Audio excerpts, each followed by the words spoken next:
কিরে,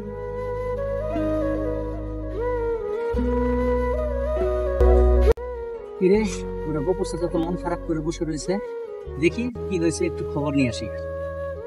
আসসালামু আলাইকুম চাচা। ওয়ালাইকুম সালাম। ভালো নাই ভাতিজা, ভালো নাই। বাংলাদেশটার মধ্যে দুর্নীতি, খুন, ঘুষ, রাহাজানি, আর কোন জায়গায় আর শান্তি নাই চাচা, শান্তি নাই। কেন চাচা, কি সমস্যা হলো একটু বলেন, খুলে শুনি। আমাকে কয়েকটা প্রশ্নের উত্তর দিতে পারো ভাতিজা? কি প্রশ্ন বলেন শুনি। ভাতিজা, সাংবাদিকরা কেমন? সাংবাদিকদের কথা আর বলেন না চাচা, এরা শুধু নিজেদের টিআরপি বাড়ানোর জন্য উল্টা পাল্টা নিউজ করবে, আর জনগণ তাদেরকে বলে হলুদ হলুদ।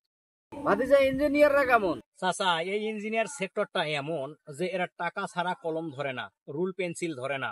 ছোট্ট একটা জিনিস ড্রয়িং করলেও ওনাদেরকে সর্বনিম্ন 20,000 টাকা দিতে হয়। তা ভাতিজা, উকিলেরা কেমন ভাতিজা? চাচা, উকিলদের কথা আর বলেন না। উকিলেরা হচ্ছে শকুনি। এই উকিলদের পাল্লায় একবার যারা পড়ছে তাদের জীবন শেষ, তাদের লাইফ শেষ। 2 শতক জমি যদি নেওয়ার জন্য মামলা দেওয়া হয়, 20 বিঘা জমি বিক্রি করলেও সে মামলার থেকে উদ্ধার হয় না। ওই 2 ডিসিম জায়গা আর পাওয়া যায় না, কারণ উকিলেরা এমন শকুনি, যারা একবার উকিল আর এই মামলা মোকদ্দমা কোর্ট কাছারির পাল্লায় পড়েছে তাদের জীবন শেষ। তা ভাতিজা, পুলিশটা কেমন ভাতিজা? পুলিশরা হচ্ছে ঘুষ ছাড়া ওনাদের মাথায় কিছু আসে না। আপনি বাদী হলেও ঘুষ, বিবাদী হলেও ঘুষ, আসামির থেকেও ঘুষ, যারা মামলা দিবে তাদের থেকেও ঘুষ। টাকা ছাড়া ওনাদের কল চলে না।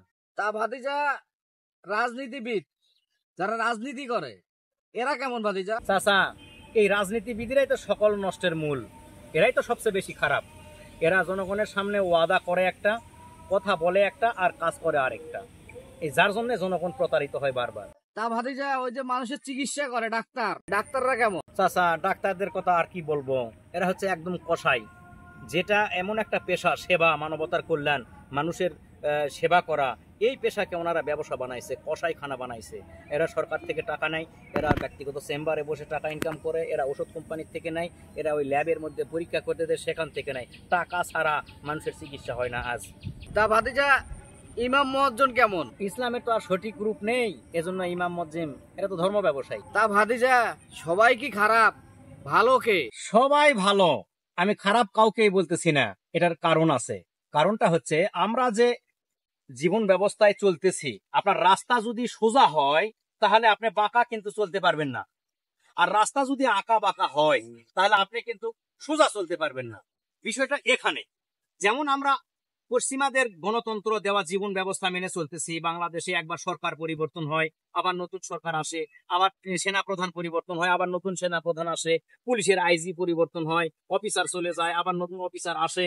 সাধারণ মানুষের ভাগ্যের কোনো পরিবর্তন হয় না। কিন্তু নির্বাচন আসে যায়, পার্লামেন্টে সংবিধান প্রণয়ন হয়, আবার নতুন করে আইন পাস হয়, এই দল নিষিদ্ধ হয়, ওই দল বৈধ হয়, এই দল বৈধ হয়, আবার ওই দল নিষিদ্ধ হয়। এই সব মন গড়া চলতেছে মানুষের তৈরি আইনটা, যার ফল হিসাবে ভালো মানুষ তৈরি হচ্ছে না।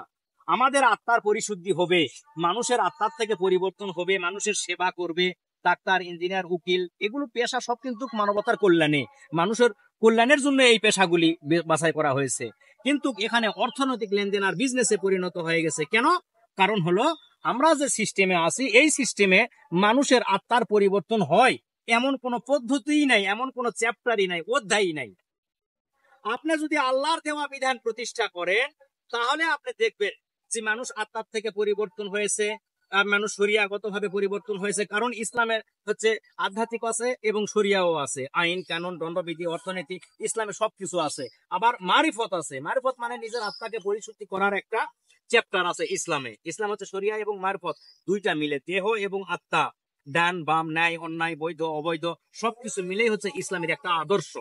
যদি আপনি আজকে এই বাংলাদেশে আল্লাহ দিন প্রতিষ্ঠা করেন, ইসলাম প্রতিষ্ঠা করেন, তাহলে দেখবেন মানুষগুলি হবে ঐক্যবদ্ধ, ভাই ভাই, রুহামা, ভ্রাতৃত্ব পরিপূর্ণ হবে।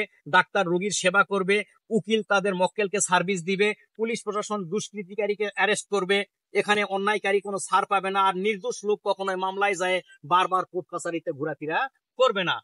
ইসলাম প্রতিষ্ঠা হলে মানুষের আত্মার থেকে এমন একটা পরিবর্তন হবে যে মানুষ কালে ভর দিয়ে যদি কোনো অন্যায় করে তাহলে দেখবেন সে নিজে গিয়ে আদালতে বলবে আমি দুনিয়াতেই এর শাস্তি নিতে চাই, পরকালে আর এর শাস্তি নিব না।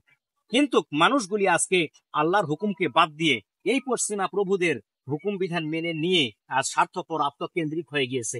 মানুষের মহান মহান যে সেবাগুলি, পেশাগুলি, এগুলিকে তারা বাণিজ্যিকরণ করেছে।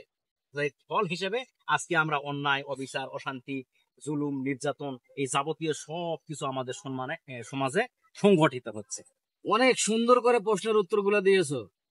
আমার মনের খোরাক আমি পেয়ে গেছি, আমি সুন্দর উত্তর পেয়েছি।